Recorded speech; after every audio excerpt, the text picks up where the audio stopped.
ব্যাপার মা, কাকে খুঁজছো? আমার শ্বশুরকে। তোমার শ্বশুরকে? ওগো, এটা কে হয় তোমার? ব্যাপার হুকুম দিয়ে গেল। কি গো, কাকে খুঁজছো? তোমার শ্বশুরকে? ওই শফিকের আব্বা। ওর আব্বাকে না জানি বিয়ে করেছি তো। ওর আব্বা বলে খুব রাগী, একটু দেখে দেন না।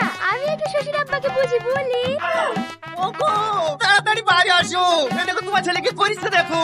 কি গো, কি হয়েছে? এই দেখো দেখো, তোমার ছেলে বাড়িতে আসতে পারছে না বলি পার্সেল ডেলিভারি করার মতো শুধু বউ পাঠাচ্ছে। বলে আমার আদরের ননদ নাকি?